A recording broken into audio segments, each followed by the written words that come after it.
So the dragon fruit have been growing or I should say the dragon fruit cacti, the dragon fruit cacti have been growing very vigorously.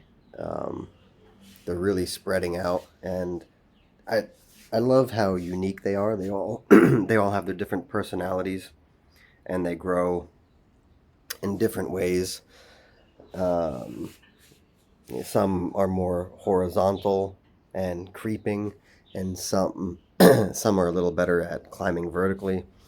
And the way they split, in what areas they split, and how many bunches and whatnot, it's very different from seed to seed. And so you can see this one over here where the it's really interesting. I thought this was going to be a problematic section because for some reason it didn't really thicken out. It kind of got a little dry in appearance, and then but then it formed these shoots coming out of there. So, and there's this one over here. These are still kind of on the small side. Some of you watching who maybe have some experience with dragon fruit or cacti in general, or maybe just fruit fruit trees or any other kind of plant that might typically need like pruning, you might be looking at these and saying, uh, I would benefit from snipping a lot of these shoots off, um, and that's true. But actually, my goal from the beginning was to just observe how they grow naturally. I wanted to just see what they would do on their own, but also I wasn't trying to produce fruit off of these right away. Besides, these are still young cacti.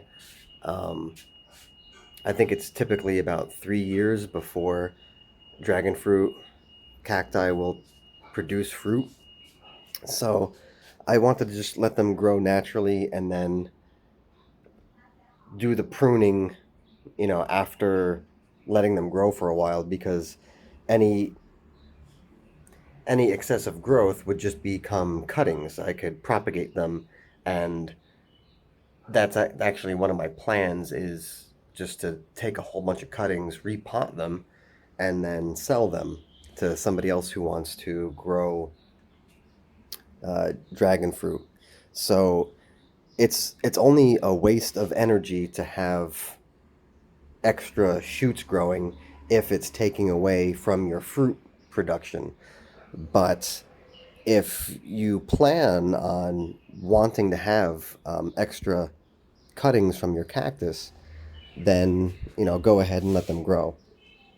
Now, I've been watching some videos uh, on people who have grown uh, this kind of cactus before, and they talk about the watering and stuff. I'm surprised that most say they water as little as they do. But my experience is going to be a little different than theirs. I have a different container.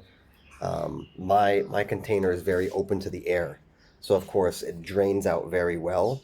So even though I water it a lot, I mean a lot compared to what other cactus growers of this variety do, even though I water it that much, the roots don't rot. And but anyway, one of the main things I wanted to show you right now is because I'm gonna move this. So because, like I said before, I've neglected these guys for a little while, and they surprised me with how fast they grew. So last night I came out here and noticed just how far, particularly this one. Let me set the tripod down and get this creeping inch plant out of the way.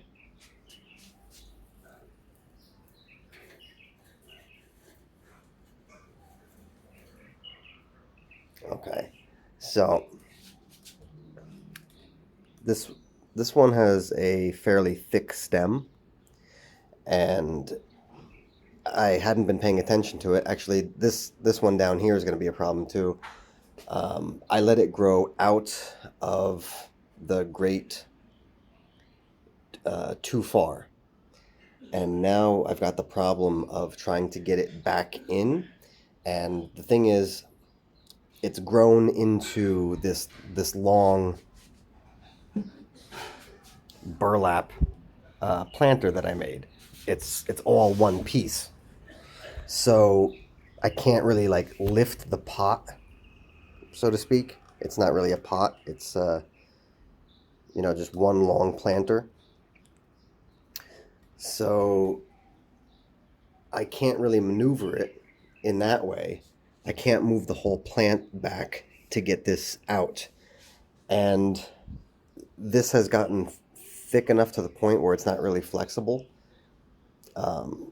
So last night I was trying to bend it back through a little bit gently, and I heard a little bit of a crack.